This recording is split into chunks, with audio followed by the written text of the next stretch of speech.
Olaya Dotel, politóloga, académica, nos está ayudando a entender un poco lo que está ocurriendo en estos momentos en la actual coyuntura política. Para cerrar uno del papel de doña Margarita Cedeño, de la vicepresidenta de la República, te decía, yo no sé, a mí me parece que en varios momentos, cuando ella ha tenido que asumir posiciones o ha hecho declaraciones, se ceban mucho contra ella. Y me parece que hay un dejo de machismo en eso. Porque el hecho de que ella, su esposo, el doctor Leonel Fernández, tenga cierta posición política, ella no está obligada, por ser su compañera, a asumir esa posición. De igual manera, si fuera ella que asumiera una posición, él no está obligado a asumir la misma posición, porque no es como una extensión uno del otro, eso no es así. Bueno, yo sí creo que efectivamente, yo estoy de acuerdo contigo, con ella ha habido machismo, pero en dos vías. El machismo le ha dado poder a ella, por un lado, por ser la esposa del presidente. Ser la esposa de. Exactamente. O sea, ella tiene una participación política por ser la esposa de. Luego demostró que es una mujer capaz, inteligente, súper trabajadora. Tiene iniciativas propias. Totalmente, pero ha seguido apoyándose en ser la esposa de. Y yo hubiera marcado distancia políticamente de ese esposo. Y hoy mi figura política tuviera un mayor nivel de independencia, pero no lo hizo. Y no lo hizo a tiempo. Sí, por eso. Entonces, me parece a mí que si bien es cierto que con ella ha habido machismo, ella de alguna manera se ha apoyado en ese machismo. Yo te lo decía para mantener el poder. Porque mucha gente como que le enrostraba que ella debió estar obligatoriamente con Leonel Fernández, o cuando ella daba alguna declaración o asumía una posición decían, pero ¿y cómo es esto? Porque ella es la esposa, como que ella tiene cabeza propia. Totalmente, tiene cabeza propia. Yo hubiera mantenido más distancia desde el principio. Bueno, entonces, vamos a otra parte ahora.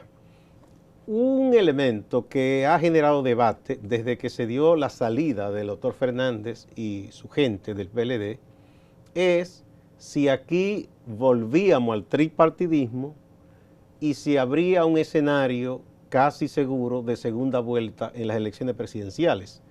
Hay debate, porque algunos politólogos dicen, yo no veo escenario de segunda vuelta, entre ellos la querida amiga doctora Rosario Pinal, que ella dice que la coyuntura apuntan a que con el tiempo de las tres fuerzas habrá una quizá que se disminuya y será una cosa entre dos, con una, ¿cómo que dicen? Cuando se ponen casi a la paridad, ¿verdad? Las dos fuerzas políticas. Y que es lo que ella observa y da una serie de razones. Otros decían, no, aquí hay escenario de segunda vuelta y el que quede en tercero será vital para decidir quién gana en la segunda vuelta. Por lo que tú has visto hasta el momento, ahora mismo, ¿tú piensas que se camina hacia primera vuelta o segunda vuelta? Mira, ahí habría que hacer unos cálculos, además de que pueden pasar, estamos hablando que las encuestas, como sabemos, lo que retratan es el escenario actual, y que hacen falta una serie de decisiones y acontecimientos. Pero hoy, en el día de hoy, tenemos tres fuerzas políticas gravitando. Y la distancia que hay entre las últimas dos no es tan grande. Estamos hablando de que Leonel Fernández en muchas de las encuestas está por encima de 15. Aunque hay algunos 15, puntos. 19, digamos entre 20 y 15. Exactamente. Para trazar un promedio. Entonces, entre 20 y 15. Y es la única fuerza política que no es PRM y que no es Partido de la Liberación Dominicana que tiene ese porcentaje en términos de aceptación y expectativa en términos de votos. Es la única. Y me parece que es mucho. Si tú calculas, por ejemplo, Alianza País, no ha llegado a 5. Uno tiene 2, otro 1. Partido Reformista, ¿por cuánto anda en este momento? No se ve prácticamente. Partido Revolucionario Dominicano. Entonces, yo creo que... Está el partido que sostiene al nieto de Trujillo, a Ramfi Domínguez, pero... Tiene un 3 más o menos. 3 en otras 5, pero ¿qué pasa? Que él ha hecho una campaña tan extrema contra todo el mundo que para su gente y para él será difícil en un escenario de segunda vuelta si pactemos con porque él ha dicho que nadie sirve. Entonces es muy difícil convencer. Sí, yo tengo la impresión de que ahí lo que hay es un gran negocio de parte de Ramfis Trujillo. Entonces, de hecho, él no es candidato y sigue hablándole a sus seguidores como si fuera candidato. Yo imagino que sigue recaudando a sí mismo. Pero bueno, ya lo veremos. ¿Y habrá guanajos que aposten ahí? Yo seguro que sí, todos los días sale uno ¡pi! A la calle. pero el punto es que efectivamente estamos hoy no ante un escenario de dos fuerzas políticas, sino de tres. Y pensar que yo no digo que no sea cierto, que no haya posibilidad de que una de esas tres fuerzas se vaya en una primera vuelta. Eso es posible. Ahora, lo que pasaría es que los otros dos se disminuirían bastante. Y sobre todo, no tanto el de la tercera, sino el de la segunda. Yo creo que donde se van a minar más los votos es quien hoy tiene la segunda posición. ¿Por qué razón? ¿Por qué?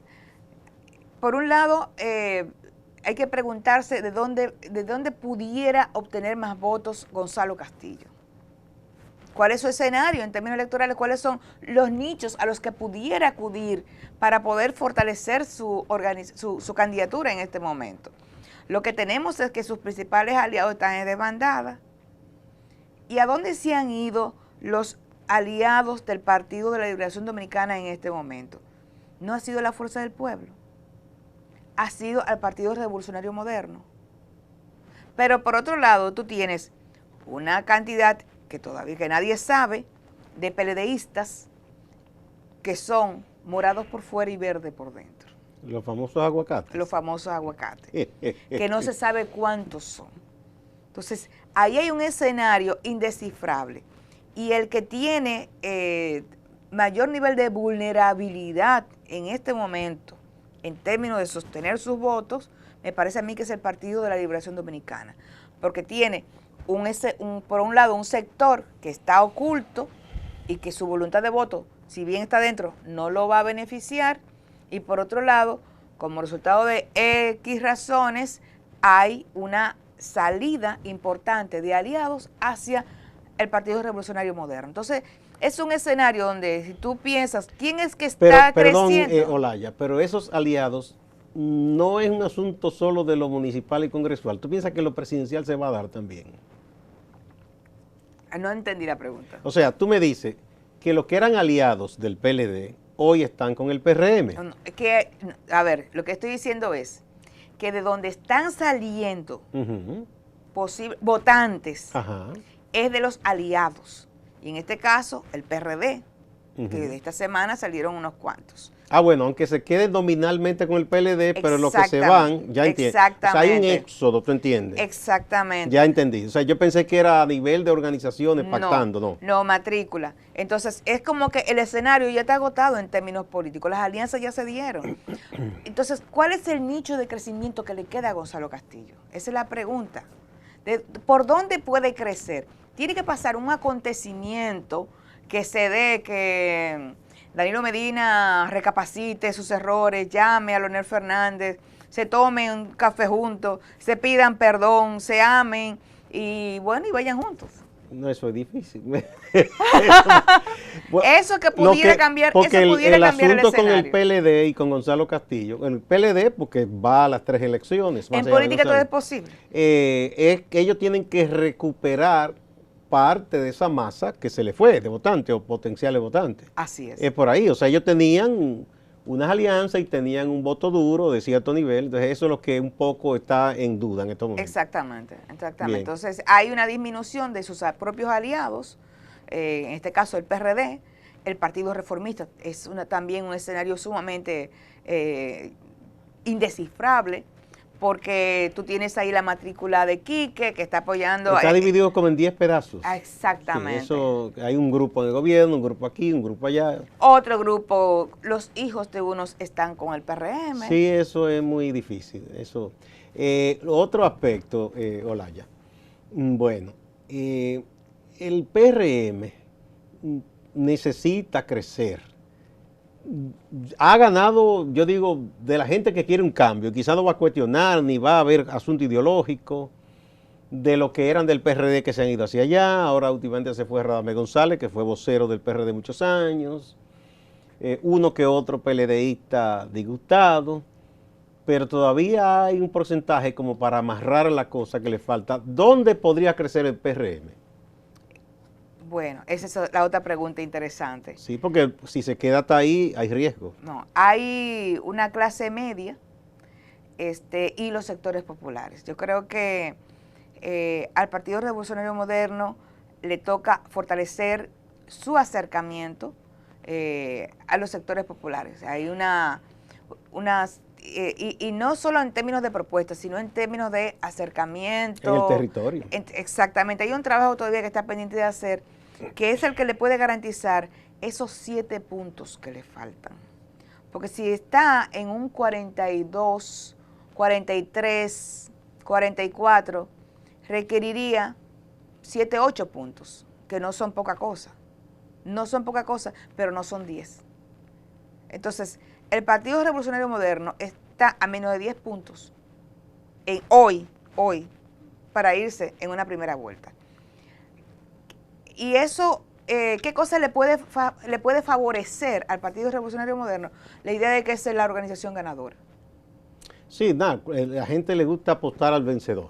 Sí, pero eso no es definitivo. O sea, eso es un elemento, que subjetivo, contribuye. Hay una sección, hay una parte del votante que le gusta votar por él que va a ganar. Y eso definitivamente ayuda a amarrar esos votos. Pero hay otros votos que hay que terminar de amarrar.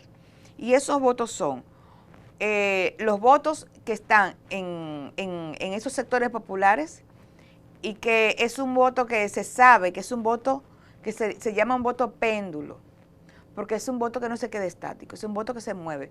Por algo, las organizaciones políticas entran y salen de la arena. Es que las decisiones no se toman o no son resultados solamente de la matrícula. Los partidos políticos requieren sí o sí ese voto que migra cada cierto tiempo de una organización a otra. Y este voto está conformado tanto por gente de la clase media como gente de los sectores populares. En los sectores populares, ahí yo tengo muchas interrogantes, porque eso ha cambiado mucho. Ya no era, por ejemplo, cuando el PRD era ese gran partido de masas, que la gente idolatraba, por ejemplo, a Peña Gómez. Este es otro escenario. Y la zona tal, eso era un bastión y eso. Ya eso ha sido trabajado, y en eso el PLD ha sido muy creativo, por decirlo de alguna manera, haciendo una estructura de amarre que no es tan fácil desatarlas. Yo me pregunto qué tanto la oposición está tratando de neutralizar eso y estar en el territorio y competir a la par con un partido de gobierno que tiene recursos, incluso tiene recursos legales, si se puede decir, porque tiene unos planes sociales, ponen a la gente ahí, pero a eso le dan un seguimiento para fidelizar ese voto. Totalmente. Eso no es suelto, eso no es al azar. Eso es cara a cara. Eso es tengo entendido que cada fin de semana es reunión y ahora más en este tiempo. Entonces, luchar contra eso no es tarea sencilla. Yo creo que es uno de los principales retos. Ahora, un elemento que me parece interesante, yo vi una investigación que se hizo recientemente sobre el tema de la vinculación del voto con los programas de asistencia social. Y en esa investigación salía que los programas sociales no eran realmente determinantes para la voluntad del voto de quien hoy es beneficiario de un programa social. Aquí en República Dominicana. Aquí en este país. Entonces, yo te puedo pasar después. Sí, no, es interesante el hallazgo. ¿Cuándo se hizo el estudio? Yo lo vi hace como 3 meses. Es reciente. Sí, entonces el punto aquí es que pudiera que se haya estado sobredimensionando la influencia de los programas sociales.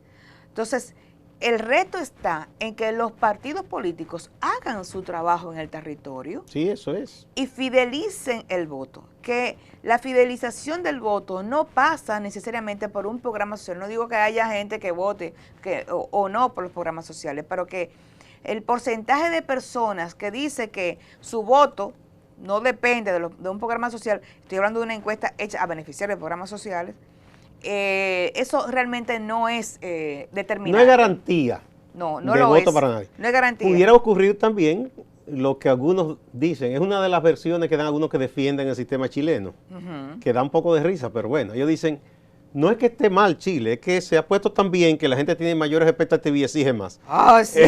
¿Tú no has escuchado eso? Sí, claro que sí. Casi me enveneno con mi propio saliva. Entonces, pudiera pasar, vamos a decir, que aquí la gente que ya está adscrito a ese programa, ya el nivel de expectativa se agotó en el sentido de decir, bueno, yo no voy a pasar de aquí nunca, de una tarjetita o algo. Y ya eso lo lleve a cuestionarse también. Claro, y han pasado muchísimas cosas. La esperanza, o sea, toda persona tiene esperanza de tener una mejor vida. Entonces, la educación se había convertido en un mecanismo para la movilidad social. Sin embargo, la baja calidad de la educación ha estado de alguna manera minando eso. Y hay retrocesos también en términos incluso de acceso a la educación, como resultado, un elemento, como un resultado no deseado de la política tan extendida, como resultado de no haber hecho todas las escuelas espejo que habían que hacerse, porque cuando tú tienes una escuela con 3 tandas y haces una sola tanda, tú tienes que hacer 2 escuelas más.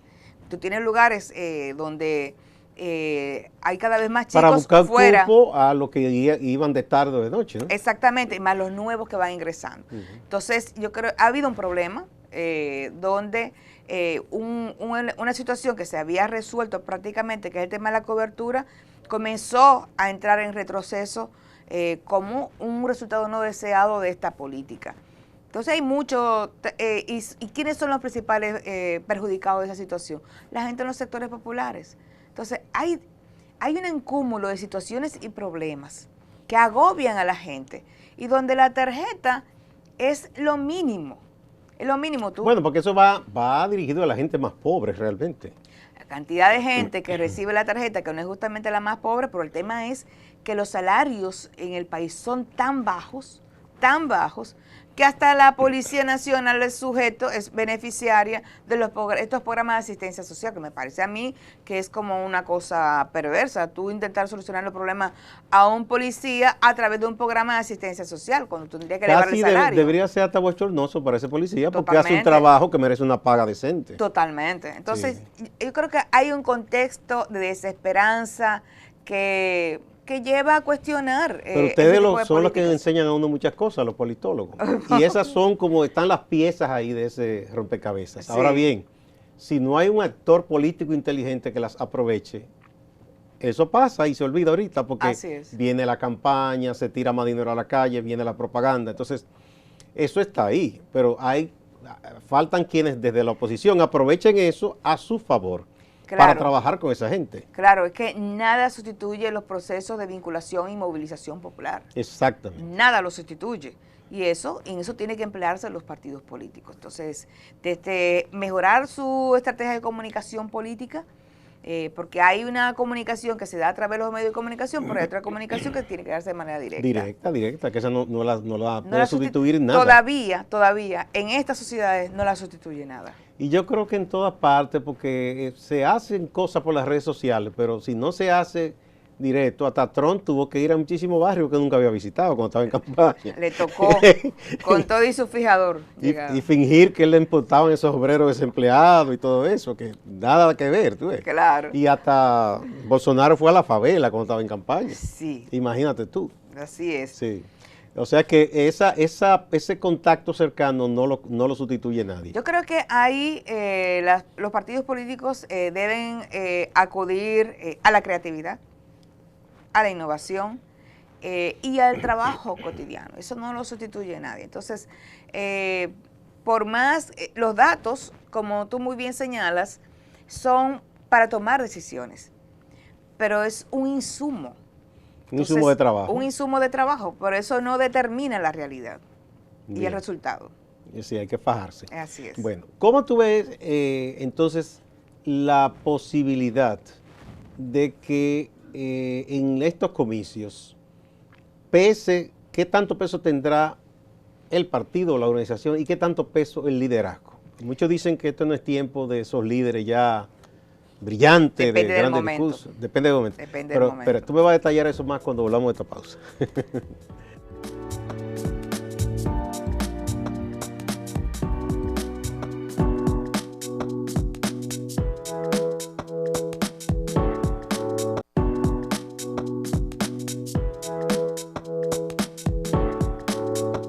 Muchas gracias por continuar en A Partir de Ahora. Olaya Dotel. Mucha gente dice que eso de los líderes ya, eso no pesa, que es el partido. Otros dicen que no, que los líderes tienen un peso en este país todavía importante. Dígame usted, que es la que sabe de esa cosa. Hay dos momentos. Sí. El momento de entusiasmar y garantizar el voto y el momento de la defensa del voto. Quien enamora el voto es el líder. Es el líder. Pero quien defiende el voto es el partido. Es la organización. Si la organización no tiene una estructura en el territorio, en cada mesa y ahora en los alrededores también de cada colegio, va a estar muy complicada la cosa. Entonces, quien va a defender el voto de cada ciudadano es la estructura, es la organización. El líder tiene que encantar a la gente. Exactamente. Tiene que vender el mensaje. Pero luego las tropas, vamos a decir, tienen que hacer lo suyo en el campo de batalla. Exactamente. Organizar, buscar a la gente, dar seguimiento. El líder entusiasma, el líder enamora, y usted enamorado de su líder, enamorada de su líder, va y vota por ese líder.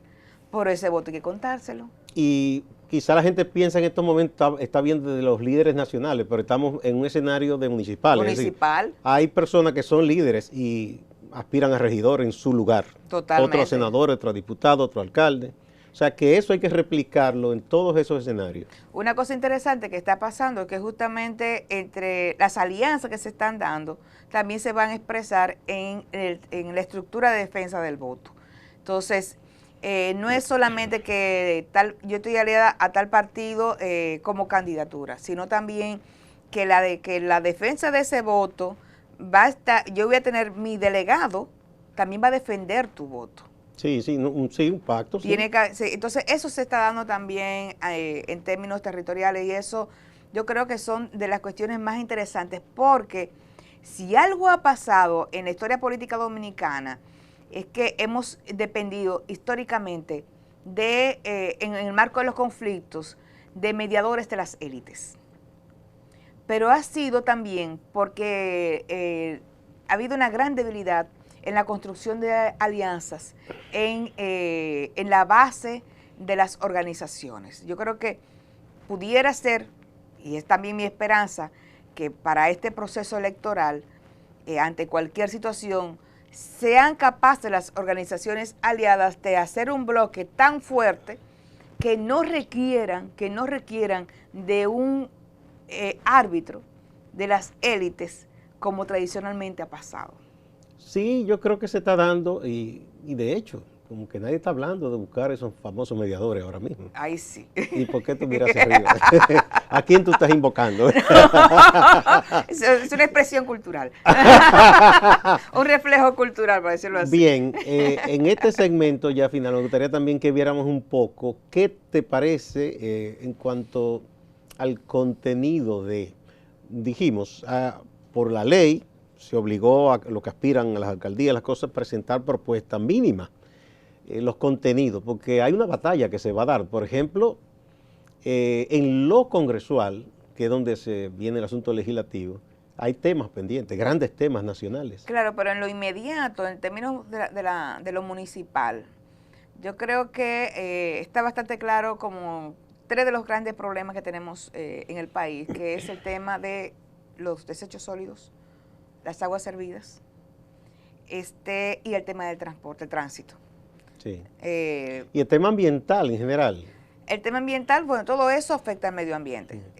Y yo creo que en ese sentido, todos los candidatos han estado pensando propuestas en esa línea. Yo creo que eso coloca a las futuras autoridades, espero yo, en el carril de construir soluciones que no pasen por procesos de negociación tras bastidores bajo la mesa que han terminado en unos soberanos, unos penco negocios, donde los principales beneficiarios han sido las de quienes han dirigido esos ayuntamientos, tanto regidores como síndicos. Entonces, yo creo que en esa línea, yo creo que hay mayor nivel de claridad y conciencia con respecto a los problemas. Con respecto al tema congresual, yo tengo mayor nivel de preocupación porque yo creo que todavía no nos hemos educado lo suficientemente bien en lo que significa un legislador o legisladora. No solamente como el individuo que hace leyes, sino también en términos de la fiscalización y la representación, tanto en términos locales como en términos nacionales, que son dos tipos de representación que por momentos pueden entrar en tensión, pero que el legislador debe tener la sabiduría de poder defender los derechos de su territorio, pero sin perder de vista los intereses más generales, los intereses nacionales. Yo creo que es un tema en el cual hay que educar a la población en términos generales, porque todos podemos llegar a ser legisladores, y esa es la idea de que se democratice ese escenario, y en términos de fiscalización, lo que implica darle seguimiento a las políticas con las cuales usted se ha comprometido. Usted se ha comprometido con el tema del empleo, no porque usted vaya a generar empleo, sino porque hay unas políticas donde hay un compromiso y que usted va a vigilar y va a presionar y va a movilizar también sectores en torno a esas políticas. Y hay un presupuesto, usted tiene que vigilar si ahí se está haciendo la inversión que ayude en políticas públicas a generar empleo de calidad, todo eso. Y para poder hacer eso no se hace solamente usted actuando como un Don Quijote en ese escenario diciendo lo que pasa, es vinculándose con sectores poblacionales, no solamente presentando la información, sino también actuando políticamente y generando presión usted como legislador y contribuyendo a movilizar a la sociedad. Yo creo que la política puede ampliarse, la forma de hacer política en los próximos años como resultado de una mayor conciencia de lo que significa un representante. Mira, aquí hubo una iniciativa, se ha desfigurado, ha sido muy atacada, quizá no dio los frutos que se esperaban, pero en ese momento me pareció interesante que hubo como una especie de mancomunidad entre los senadores de las provincias fronterizas y cercanas. Y ellos trabajaron de conjunto, de todos los partidos, para hacer una serie de diligencias para que esas provincias, que siempre se vive hablando, que se están quedando solas, que la patria, pero ni nadie se muda para allá, ni el Estado hace las inversiones que se requieren, porque nadie, a menos que sea un anacoreta, ¿verdad?, que quiera vivir del aire en un desierto, no se va a mudar tan fácil para allá. Pero así mismo, como tú planteas el tema de esa alianza que se dio entre los legisladores de los sectores fronterizos, también pasó con las mujeres en los partidos políticos, las congresistas. Exacto, sí, sí. Y la historia ha demostrado que si se han conseguido no solamente aprobar leyes, sino el desarrollar políticas que benefician a determinados sectores, ha sido como resultado de establecimiento de alianzas. Yo recuerdo, doña Licelo, que era reformista, que todo como un acuerdo con Milagros y con otra, y se pusieron todas de acuerdo. Totalmente. Esas damas hicieron historia en ese momento. Exactamente. Y hace falta replicar ese tipo de alianzas, porque la representación tiene que ser capaz de traspasar a tu propio partido político. En la medida que tú logras eso, entonces estás generando real representación de la sociedad. Sí. Bueno, ¿y cómo ves tú que han quedado las mujeres, el sector de la mujer en la sociedad, que es la mitad o más, en este proceso de elección de candidatura, todas estas cosas, el famoso 40-60, siempre hay un tigueraje machista por allí? Oh, pero por favor, aquí, y ahí todos los partidos políticos. Ahora, yo creo que hemos avanzado. No se puede decir que no se haya avanzado, pero no se avanzó como debiera de haberse hecho, como resultado de que hay unos límites y unas barreras que están dentro de las organizaciones políticas y están dentro de la sociedad dominicana, y que no se han desarrollado políticas dirigidas a derribar esas barreras, que pasan por la visión que tiene de las mujeres en términos de las actividades de cuidado. O sea, cómo pedir a una mujer que compita igualmente con un hombre cuando tiene que cuidar a 3 muchachos, y donde ella es la principal responsable del cuidado de los hijos. Entonces, ahí pasa por la modificación de prácticas culturales que no se van a modificar sin políticas públicas dirigidas en ese sentido, por el tema económico. Hay que volver a diseñar el sistema de financiación de forma tal que los partidos políticos saquen recursos para la campaña de los candidatos y candidatas.